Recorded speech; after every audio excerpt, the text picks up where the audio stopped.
Hi, I'm Lisa with Elysium Designs, and I'm excited that we're actually going to be making some progress on this chest. So I've been cleaning it and it's been disgusting. It was absolutely full of nicotine. The worst case I've ever seen, ever. It was nasty. So I finally got the door open and we're going to go ahead and start sanding and removing the nicotine so that we can start painting. The amount of nicotine on this chest is absolutely disgusting. Disgusting. Oh my God. This chest had so much nicotine that I seriously couldn't believe it. My hands were actually burning. I should have been wearing gloves, but I didn't have any at the store. Do you see all that texture? I came to find out that that was actually dried up nicotine. We scraped it with a blade, and that's when I knew that it didn't matter how much I cleaned it, it was not going to stop smelling and it was not going to come up. Do you see that? All those bumps? So I decided to go ahead and just sand it down and take all of that nicotine bumps off of the piece. I'm using my orbital sander. I started with 80 grit and then I moved all the way up to 220. And then I made sure to rinse it all off, all that dust. I emptied out my orbital sander and I took some Gorilla Glue. I normally will like to use Type On Quick and Thick, but this is what I had, and I mixed it up to create my own wood filler because there was a few places that just needed to get patched up where the piece was cracked a little bit, and it does a wonderful job, and it's the same color, so it just totally blends in. And after I did that, I decided that I was going to paint the piece with shellac first because I figured it would still be a bleeder. I ended up sanding down the cabinet doors all the way to the natural wood, and then I discovered that the doors were slightly different. But before I get to the doors, I went ahead and I painted the piece. After 2 coats of shellac, I painted it with DIY Paints Cottage Color in Crockery. It's a one-step paint. Hubby came by and he helped me. One of the hinges was stripped, the screw was stripped, and I couldn't get it off. So I was really concerned. These hinges are actually $18 a piece, and I wanted to continue using them. And all I've got to do is clean them up, and I'm going to put them back on there.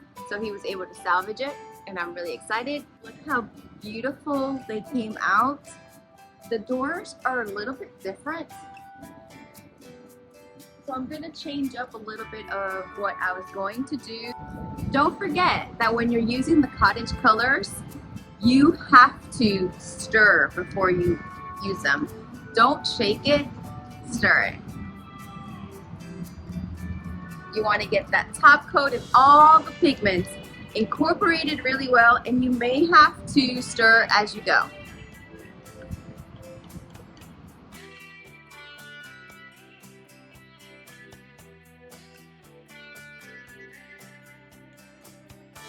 I'm brushing it on, and because my brush is kind of dry, it adds a little bit of texture, and so I ease up on my brush strokes at the final so that I can eliminate extra texture. Although this piece is not totally smooth, it does have some texture on it.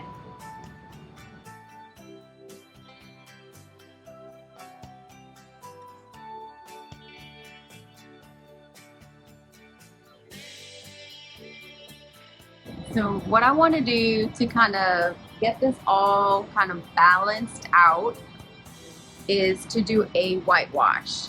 So originally I had planned on putting my transfers directly onto the wood. So you don't have to have paint. You don't have to do a wash. You don't have to put a top coat. You can put your transfers directly on wood as long as it's clean, there's no dust.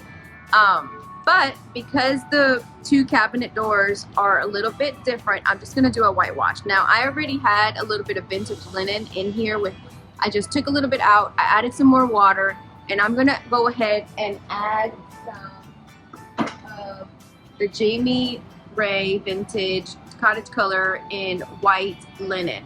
I've never done a whitewash with the Cottage color, so let's see how it goes. This is a brand new can. So with the white, it's not as noticeable, but don't forget that you really need to stir it. You've got that top coat that's gone to the top, and you really want to make sure you stir it well before you paint, because then your ratios are going to be all off if you don't stir it up, and then you're going to get all that top coat on top, and then in the bottom you won't have nearly as much. So in this case, we're not worried about the pigments, but we are worried about good consistency and that top coat being stirred up. This is white. So this is vintage linen watered down. This is white. And I don't have my light on, so I hope that you can see the difference. This has more gray in it. This is true. This has shadows, but it's really, really white.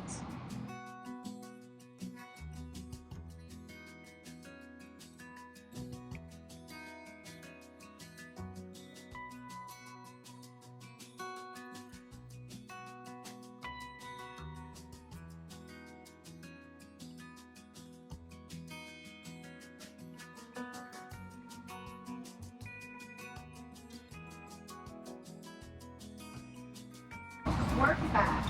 Do it in section and work fast.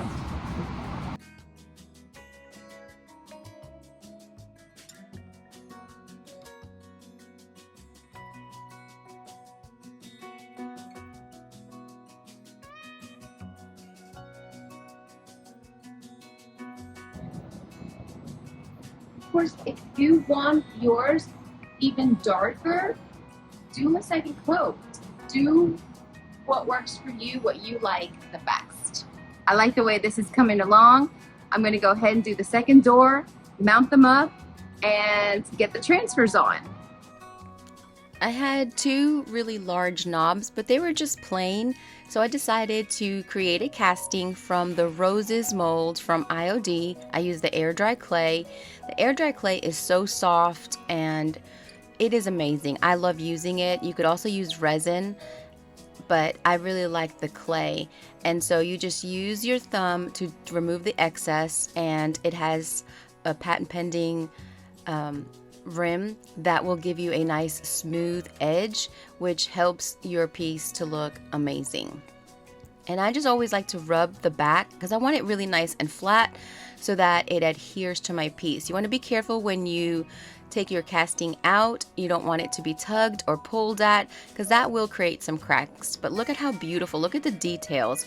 So I just went ahead and glued it straight on. I like to glue it while it is wet because, as you can see, the knob is actually a little bit concave, and so I'm able to get my mold to adhere very well to the piece. Again, I'm using Gorilla Glue in this case. I did go ahead and paint it with the Crockery right away. It does help for your piece not to crack. So I wanted to use some transfers. I wanted this to be neutral, and I was just auditioning and trying to figure out what I was going to do. This beautiful transfer is called Maze 12 Roses. It's absolutely beautiful. All right. The weekend has gone by. Today's Monday, and I'm confused. I know, like, most people like have a vision, they go for it, and they know exactly what they're gonna do. I thought I knew what I was gonna do, but I'm changing my mind, and so I'm trying to figure out how I'm gonna make it unique, still kind of neutral, but interesting. And so I'm thinking about, I still want to put these flowers on there, but I'm thinking about rearranging them.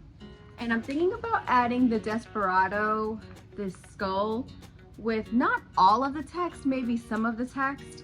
So I'm just gonna play around and see what I can come up with, and maybe even incorporate some of these flowers with these flowers. I'm not sure. I don't think that they'll go.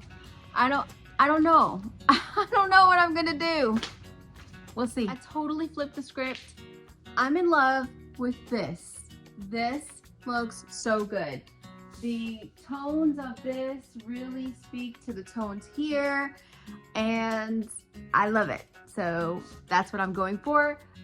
Instead of doing it horizontal, I'm doing it portrait, and it's okay. The text is going to go up and down. I actually like that. I like to change text up, so I think it fills it a little bit better versus horizontal, and I love it. I can't wait. I'm still going to do some more things to it, but let's go ahead and start applying the transfer.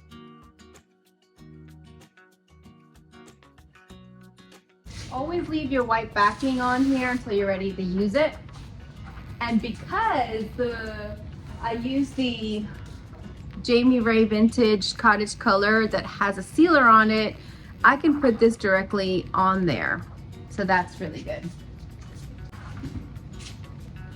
That's what's good about using that grid system. I'm gonna go ahead and take it right to the line.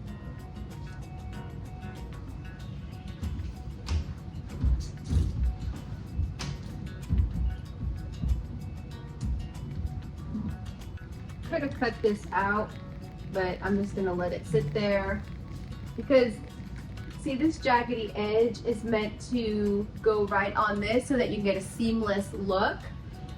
But I'm breaking it up, so I'm just gonna put it right on the edge of the wood. And you don't have to tape because it'll stick.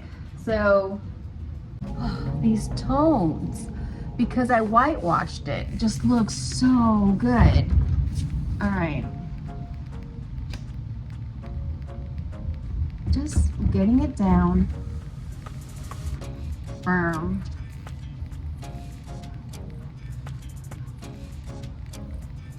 This actually could have come in a little bit more, but that's actually okay because it just looks like a broken leaf, because leaves aren't perfect either. So no worries. All right. See how easy it's coming off? And here's the thing. If you miss anything, just lay it back down. All of these products can be found on my website, lisaboondesigns.com. The links are in the description.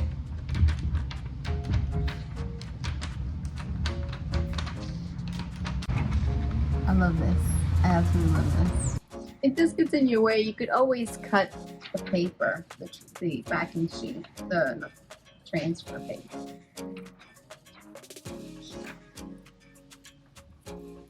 And that's where my hole is going to be for the hardware, and then the little plate goes here. So now all I have to do is line this up. You see how wiggly? So you don't have to be perfect at all. At all. But it just kind of fits like a little puzzle piece. See how this line is jaggedy? So see how this fits right in here? And you can go a little bit higher if you want to make sure that there's no gaps. But I want to make sure that I am straight.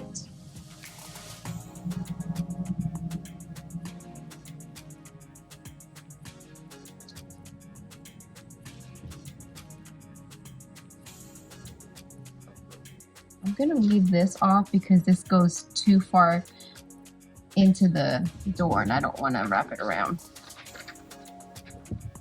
Again, you could cut it if you wanted.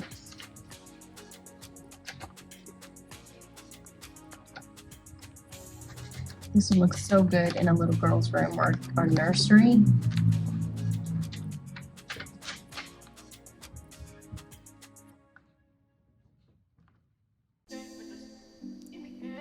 I decided to use the text of the Desperadod transfer just to add a little bit of interest on the top. I just cut out just pieces from the skull area. I have all of these products on my website if you're interested. I feel like this is really cool script and it's just textural and just interesting. So I applied both pieces onto the doors. After you apply your transfers and you ensure that they're burnished very well, you need to seal it. I'm using Sweet Pickins top coat called Final Finish. It comes in matte, satin, and gloss. I love this top coat. It is extremely durable. I just did one coat and then I sanded down and distressed the edges and all along where those panels are in those grooves to just bring some more interest into the piece. For more interest, definition, and depth, I took DIY Paint's dark wax and I applied it in all of the edges, the grooves. DIY Paint's Cottage color is a one-step paint, and so because it has a top coat in it, you can apply dark wax directly to it and remove your excess by wiping it back. It makes it so easy to do that, and especially I love using dark wax on molds because it really just defines all of that definition in these molds. The castings are so detailed, and so it really makes it pop, and you can really see the difference side-by-side comparison right here. I also applied the wax around the knob, around the hinges. It just really helps define it, and you can see the difference of no wax to a little bit of wax. It just deepens it and makes it richer. And then I took the lock and key mold because I actually lost the actual lock. I don't know what I did with it. So I created a casting for that. And then I decided, instead of putting two knobs on the bottom of the cabinet, I decided to pull out Juliette mold. And let me tell you, this mold is amazing. Now, I used pretty much almost one entire pack of air dry clay. I have a little bit left because it's a really big mold. It is meant to be one big mold, like an cast iron gate. And so I had to work it a little bit because I wasn't used to having such a big mold. I think that next time I will try resin. While my lock and key mold was still wet, I went ahead and I painted it using DIY Paint's Black Velvet. I demolded my first mold and then I went ahead and started putting the clay in for the second one. Once I was done, I put it in the freezer and I actually let it set a little bit longer. Alright, I think this is going to be easier since it's actually frozen, where the other one was just cold. So I'm just kind of tilting it and letting it pop out. Okay, it's a little bit better.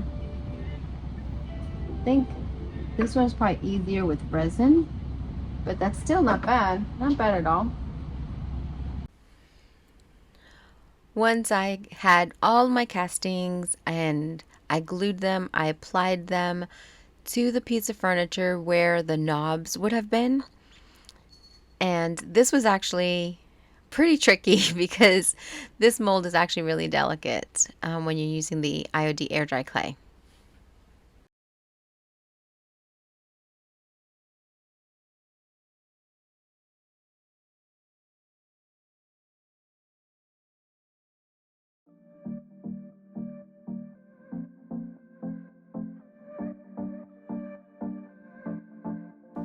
For me, this is where it's at. I took a brush, a tapered brush, and dark wax by DIY Paint, and I went ahead and I just scrubbed it all into every single crevice, every single hole, and even outside of the mold. And this is what ties it all together. This is what makes the details pop and just brings it home. If I would have left it without the wax, it would just look bland. And I didn't even paint in all of the crevices. I just did the one coat of paint and the wax just took care of the rest.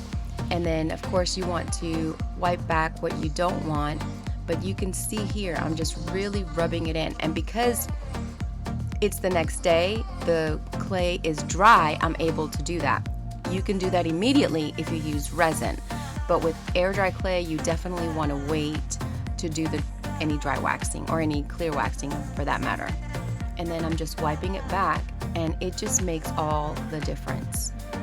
If you have wax in places that you don't want it, you could always get like a wet wipe and remove it right away. You do want to move fast because it'll set up pretty quickly, and whatever it is, it is. So let's go back and look at what it looked like before, and this is what it looks like now.